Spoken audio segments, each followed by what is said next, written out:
So, what did we do thus far in the area of recognizing the demonic and how to deal with it? We have been talking about the three main open doors, meaning idolatry, all kind of occult stuff, and I might even specify that.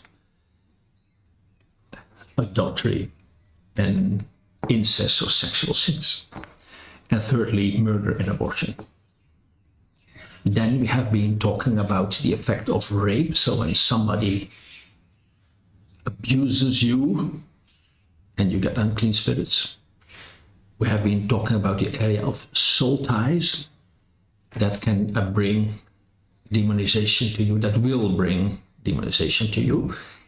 And so now we come to a very different kind of open door. And we're going to talk now about trauma. What is trauma in this teaching? What is trauma? Trauma is a situation in which you lose control, a situation of complete panic. So to explain, there's a husband and wife, and in the morning, the husband leaves the home with the car, going to his workplace, his wife waves at him, and half an hour later, a police car stops in front of the door. They ring the doorbell, and the woman comes, and the police officers look very sad and very serious, and they inform the woman, there has been a traffic accident, and your husband has died. At that moment, your world collapses. Whatever is in your hand, you drop it. And there's a situation of complete panic. You lose control. Maybe you start crying, screaming, or you feel like paralyzed. And this is a situation in which you are extremely vulnerable. You know, around us, demons are flying just like flies and mosquitoes, but they cannot enter us because there's no open door. But when we are in that state of panic, they just walk in because we do not have any resistance. We have no control, so we don't control any open doors. They just walk in, and I would mainly identify those spirits as spirits of fear. So let's give a few examples. They come a bit from real life. Once a man came to our ministry, and so this is what he said. He said, I want to divorce my wife. She's not a believer. I want to divorce her. And we reacted, hey, wait a minute. We are not the lawyer's office. That is next door. This is for prayer.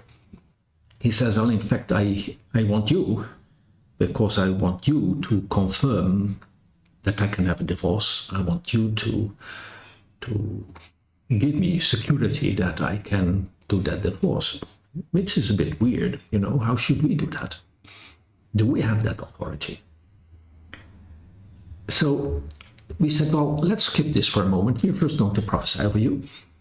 And so when we started prophesying, all our prophecies, there were 3 of us, were about fear, about extreme fear. Fear, fear, fear, fear.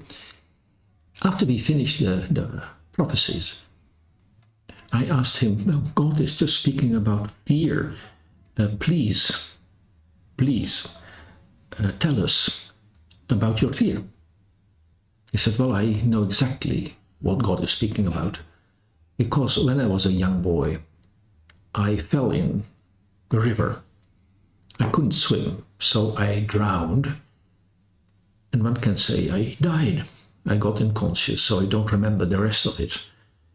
I mean, I remember the extreme fear when I couldn't breathe and I couldn't get to the surface.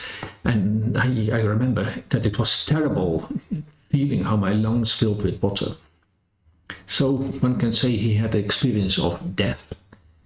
And some people came and jumped in the water after him, and at some point they found his body and brought him ashore and did mouth-on-mouth breathing, mouth-on-nose breathing, and so they reanimated him. So he came back to conscience. He said, but I wasn't the same person after that. I wasn't the same person after that.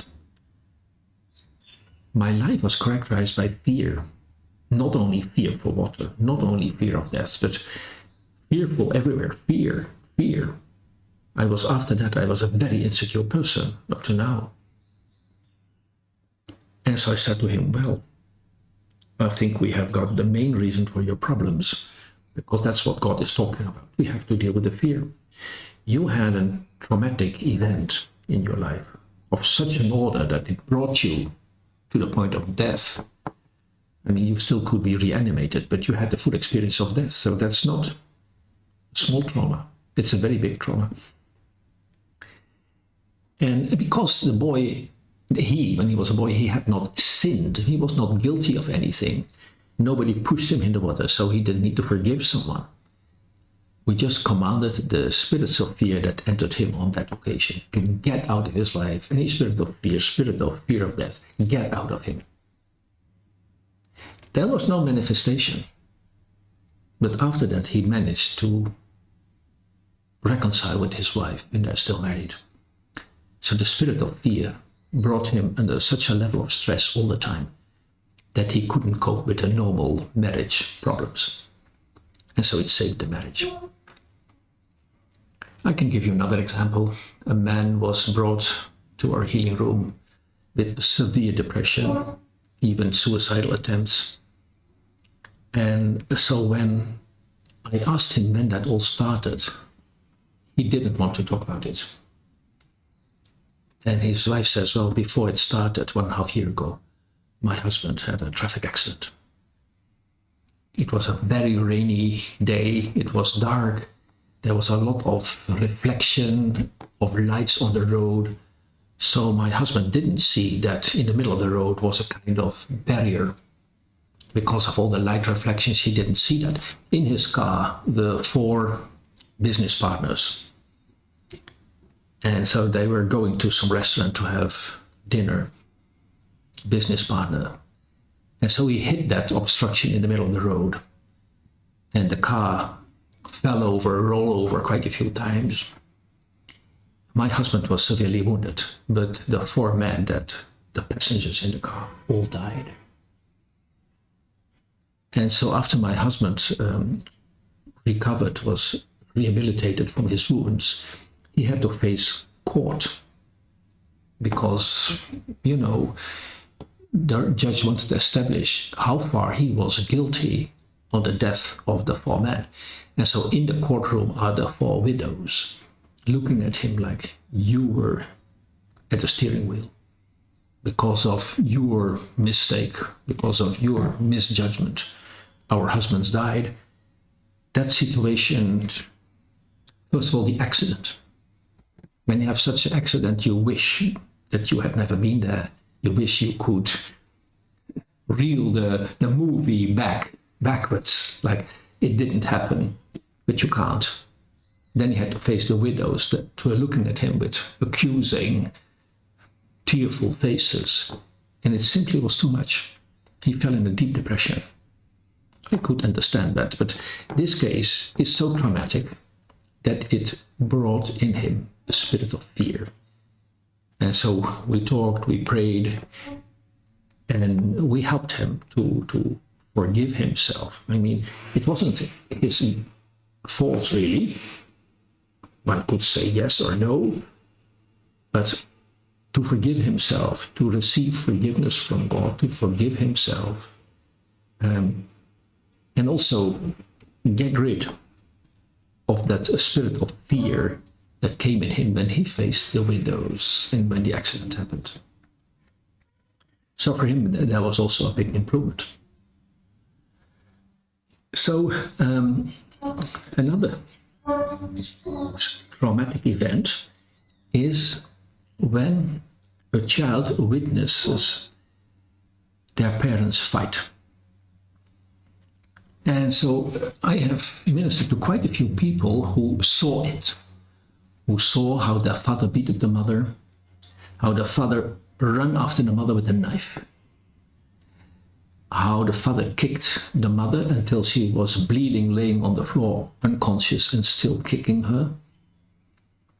And so this, when a child sees that, the foundation of safety for a child is gone.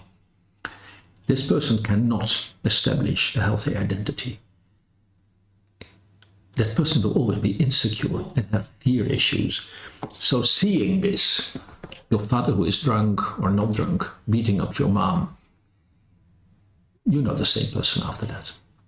And so a spirit of fear has to be expelled.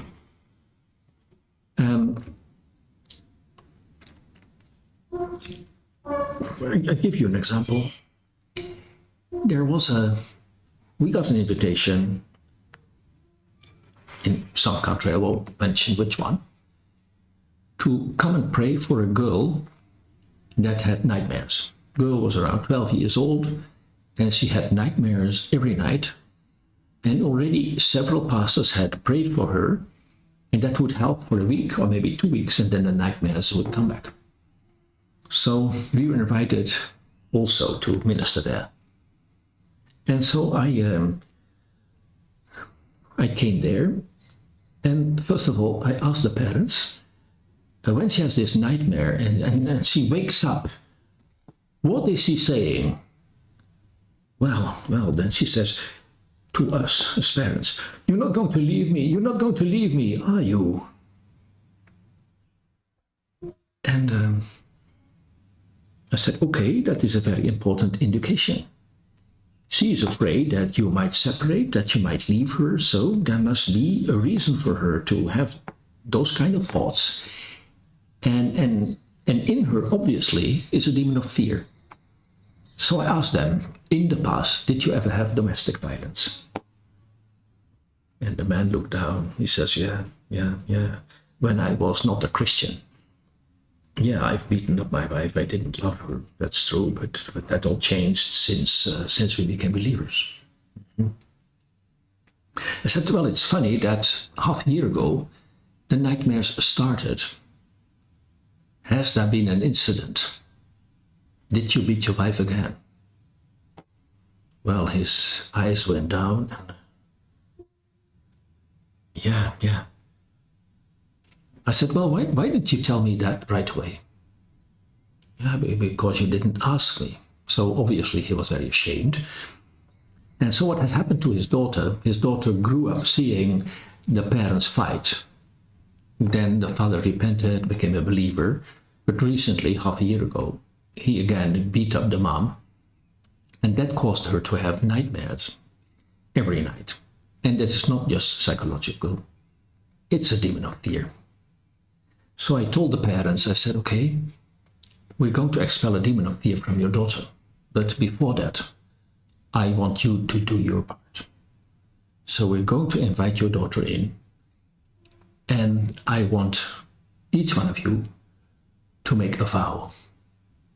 I want you to renew your marriage vows and say to each other, like, I love you, always love you, never leave you. And this kind of fighting won't happen again. And I said, I want you to say that, to proclaim that loud in front of your daughter. Because you're the one that caused the problem, so you're also the one that's going to solve the problem, next to the spirit of fear that we're going to expel. And so they both nodded that they agreed. So I brought the daughter in, and the mother said to her husband, he said, I love you, I will always love you, I'll never leave you, I'll serve you, I'll honor you, and there won't be that fighting anymore. And so now it was the turn of the father. And I said, okay, now it's your turn.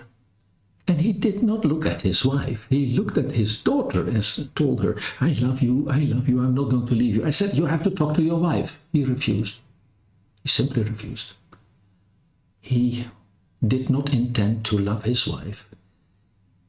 And of course, we cast out the spirits of fear from the daughter, but I'm not sure if she would be completely healed as long as her father refused to take a different attitude. So, I give you another example of such a spirit of fear. A woman came to me and she said, with hearing aids. She says, Pastor, I have a great problem hearing, even with those hearing aids that are the best that are available. and I put them as loud as possible, but my hearing is seriously disturbed and I have a big problem hearing. Just when you talk to me, I can still hear you, but when there are more people talking, it's just a lot of noise and I can't distinguish anything. And you know, but when I'm listening, I always try to hear from God, and it's like God pulls away a curtain and suddenly I know. I said to her, was there domestic violence in your family? And she looked at me very surprised and she said, yes. I said, did you see your father beat up the mother? Yes. I said, did you hear your mother scream? She says, I'll never forget to hear her scream when my father kicked her with his boots. I can never forget it. And then I said to her, at that moment, did you say to yourself, I don't want to hear anymore? And she looked at me with big eyes and said, how do you know? I said, well, that's what you said. Even if you were a small child, you said, I don't want to hear anymore.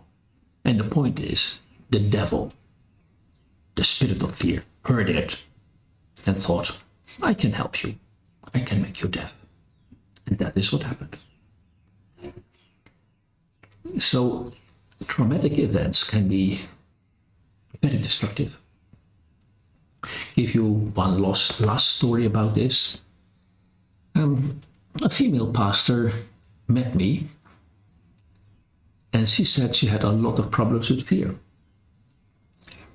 Fear of death.